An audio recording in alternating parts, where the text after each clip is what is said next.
Howdy, soldiers. Well, no, this is not swamp water, this is just green tea. Also, in case you're wondering, like, these aren't, I don't even need these. My vision's perfect. It's just like, they don't even have lenses in them. So let's today do one of the infamous Model Who's Read haul wrap-ups. I actually didn't read a lot of books in March because I'm doing this other class where I have to read a lot of classic novels that are super friggin' boring and not at all what I want to read. But, you know, grades, university, future, kind of important. But for now, let's go into my maybe shorter than usual video of the books that I read in March. So everyone grab your tea and let's get started. You know what, let's jazz things up a little bit. Let's start off with a middle grade book, and I don't read a lot of middle grade, however, this one has been kind of circulating in the publishing world as like this big deal. Oh my goodness, son.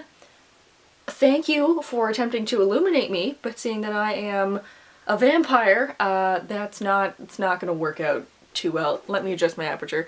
ISO, I meant ISO, just calm down all you photographer geeks. And the middle grade that I'm talking about is The Pants Project by Kat Clark. It deals with a person named Liv who is a boy born in a girl's body and is trying to get her very strict uniform policy school to adapt pants for the girl's uniform instead of just skirts. It was really fun and I absolutely loved Liv. They were fantastic and so relatable, and they also have two moms, so much LGBT diversity and representation in this. I also think it's really important to put LGBT themes into books for younger readers as well, not just YA, because when you're, you know, 11, you're gonna start figuring out yourself and your sexuality, and I think something like this for a young reader is a good way to open and expand their minds. The second book I want to talk about is a really gorgeous cover, and that is The Bone Witch by Ren Chupeco. I have some mixed feelings about this book because I got an advanced copy. Thank you, Raincoast. I've been anticipating it coming out for a really long time, and this was just kind of okay for me, unfortunately. Think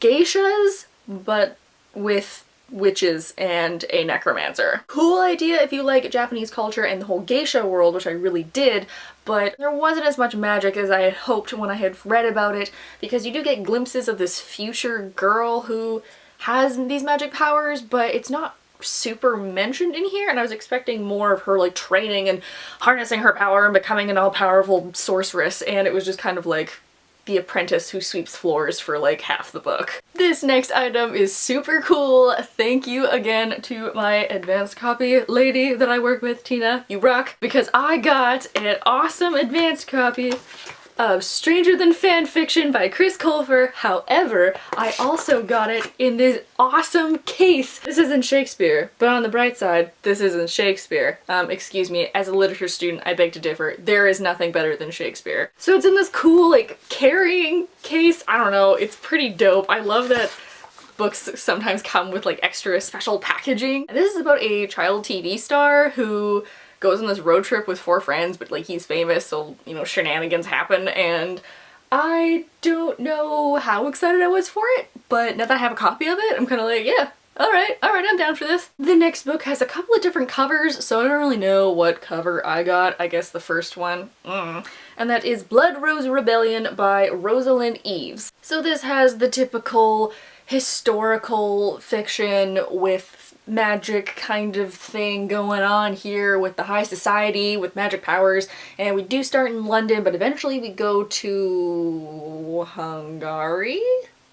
Maybe Austria. It's been a little while since I read this. I can't quite remember. And it's about a girl who doesn't have any powers, but then there's this debut thing and she messes up and oh my god, now there's shadow monsters everywhere and she's special or some other thing or other. And then once we go to this other European country, we meet the gypsies, and they have their own kind of magic, and it's just a bit slow for me, which is why I'm only halfway through. I'll probably still finish it though. The concept isn't really that original. I kind of have the like A Shadow Bright and Burning and Clockwork Angel vibes from it, so you know, we'll see. This next copy may look a little bit weird because I got this book off of thrift books for super cheap, and the reason that it was super cheap is because there was no dust jacket, so it's a little battered. And that is my copy of Sometimes We Tell the Truth by Kim Zarens. This is a modern day retelling of the Canterbury Tales, which is one of my favorite old pieces of literature ever. If you don't know, the original is like all these different people go on this adventure, and then when they're all bored they tell each other stories, so it's a story within stories within stories.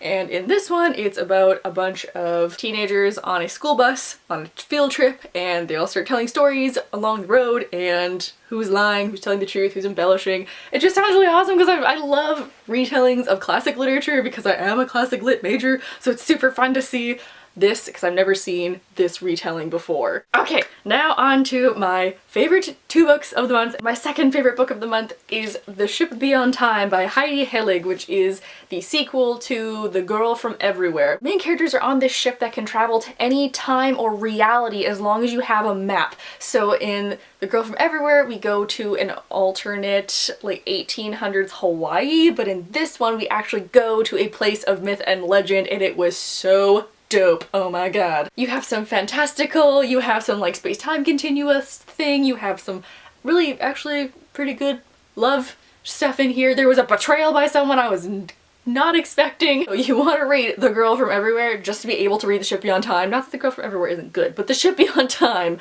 this guy killed it. And last but not least, my favorite book, maybe ever, dare I say. I think A Dark Shade of Magic has some very stiff competition from this book because Strange the Dreamer by Laini Taylor, oh my god. Laini Taylor's debut series, The Daughter of Smoke and Bone, is kind of like angels and monsters, and again she does an angel and monster and human fantasy novel here that was extremely beautiful to read. Her prose is just absolutely gorgeous. All the characters, both humans and gods, were so well rounded, and there was some twists in here that I was not expecting. There's a whole ghost realm that comes into play. There's a whole nightmares versus dreams versus like clairvoyance thing that happens. There's magical creatures, there's mythical cities, and it's kind of hard to explain because there's like so many little plot lines going on. So I'm just gonna leave you guys with that and saying that it was thebomb.com. Oh, I forgot the Floating Citadel! Okay, if that doesn't make you want to read it, I don't know what will. So there are all the books that I can show you guys that I read and accumulated in March.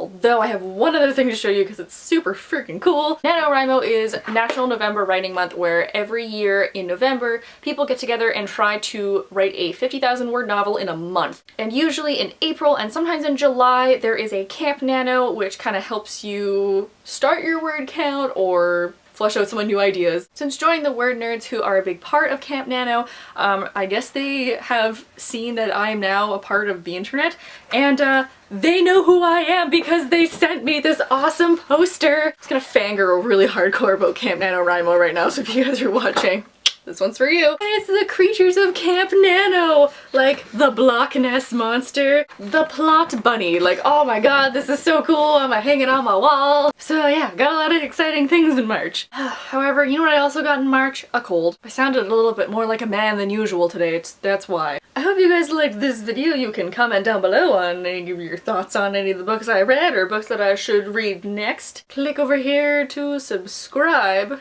because everything's backwards line when I edit this, and then you can go over here and like the video. Hope you guys are having a nice day wherever you are, and I will see you all next week. Bye!